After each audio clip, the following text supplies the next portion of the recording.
നമസ്കാരം. മലയാളി വാർത്തയിലേക്ക് സ്വാഗതം.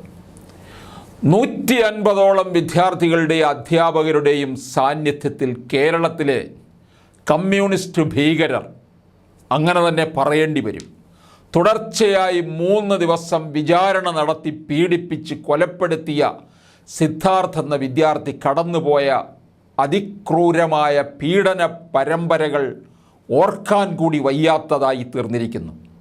10 ദിവസം വേണ്ടി വന്നു പോലീസ് ഇടപെടൽ ഉണ്ടാകാൻ തന്നെ. അപ്പോഴേക്കും തെളിവുകളെല്ലാം നശിപ്പിച്ചിട്ടുണ്ട്.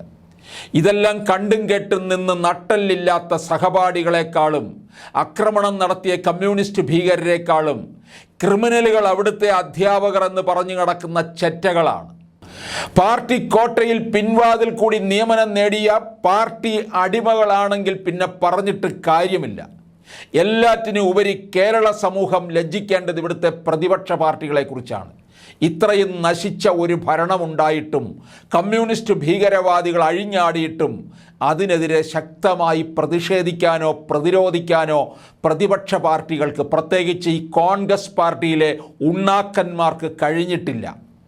കേരളത്തിന് പുറത്ത് നടക്കുന്ന സംഭവങ്ങളുടെ പേരിൽ കേരളത്തിൽ കിടന്ന് അലമുറയിടുന്ന സാംസ്കാരിക നാറികളുണ്ടല്ലോ, പരനാറികൾ, സിനിമാക്കാരെ ഒന്നും ഇപ്പോൾ കാണാനില്ല. കൊല്ലപ്പെട്ട ആ വിദ്യാർത്ഥിയുടെ കുടുംബത്തെ മാപ്രകളെ കൊണ്ട് വളഞ്ഞിട്ട് ആക്രമിച്ചില്ല എങ്കിൽ ഭാഗ്യം. കമ്മ്യൂണിസ്റ്റ് ഭരണം ഉണ്ടായിരുന്ന ബംഗാളിൽ 25,000 സാധാരണക്കാരെ കമ്മ്യൂണിസ്റ്റ് ഭീകരർ കൊലപ്പെടുത്തിയിട്ടുണ്ട് എന്നാണ് കണക്ക്. ത്രിപുരയിലും അത്രത്തോളം ആളുകൾ കമ്മ്യൂണിസ്റ്റ് ഭീകര ആക്രമണത്തിൽ കൊല്ലപ്പെട്ടിട്ടുണ്ട്. പക്ഷേ അവിടെ പോലും പ്രതിപക്ഷം കമ്മ്യൂണിസ്റ്റ് ഭീകരതയ്ക്കെതിരെ ശക്തമായി പ്രതികരിക്കുകയും അവരെ കൊണ്ടാകുന്നത് പോലെ പ്രതിരോധിക്കുകയും ചെയ്തിട്ടുണ്ട്. കമ്മ്യൂണിസ്റ്റ് ഭീകരതയെ നേരിടാൻ ചങ്കുറപ്പുള്ള ഒരു നേതാവും ഇന്ന് കേരളത്തിലില്ലാതായി. മമതാ ബാനർജിയെപ്പോലെ ഒരു നേതാവ് ഉണ്ടാകാതെ കേരളത്തിന് കമ്മ്യൂണിസ്റ്റ് ഭീകരതയിൽ നിന്ന് മോചനം ഉണ്ടാകില്ല. കമ്മ്യൂണിസ്റ്റ് ഭീകരർക്ക് അവർ മനസ്സിലാകുന്ന ഭാഷയിൽ വേണം മറുപടി നൽകാൻ.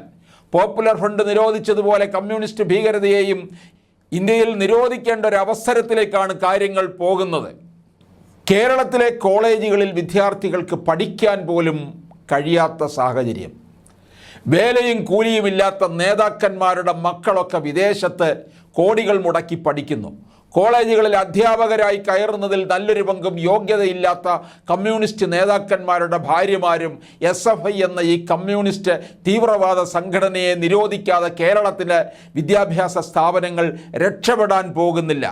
ചെറുപ്പത്തിലെ തന്നെ മനുഷ്യരെ കൊല്ലാനുള്ള ട്രെയിനിങ് ലഭിക്കുന്ന ഇവർ കുറച്ചുകൂടി കഴിയുമ്പോൾ 51 വെട്ടുവെട്ടി എത്ര പേരെ വേണമെങ്കിലും കൊല്ലും.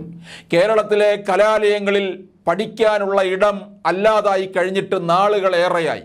കുറേ കമ്മ്യൂണിസ്റ്റ് നേതാക്കന്മാരുടെ ഭാര്യമാർക്ക് ജോലിക്ക് കയറാനും കമ്മ്യൂണിസ്റ്റ് നേതാക്കന്മാരുടെ അഴിമതിയും തട്ടിപ്പും വെട്ടിപ്പും പുറത്തു വരുമ്പോൾ അതിനെ പ്രതിരോധിക്കാൻ വേണ്ട ചാവേറുകളെ സൃഷ്ടിക്കാനും മാത്രമുള്ളതായി കോളേജുകൾ മാറുകയാണ്. യോഗ്യതയുടെ അടിസ്ഥാനത്തിൽ ജോലിക്ക് കയറിയ അധ്യാപകർക്ക് പോലും ഒന്നും മിണ്ടാൻ പറ്റുന്നില്ല. അധ്യാപകരെ ആക്രമിച്ച എത്രയോ സംഭവങ്ങൾ ഈ അടുത്ത കാലത്ത് നമ്മൾ കണ്ടിരിക്കുന്നു.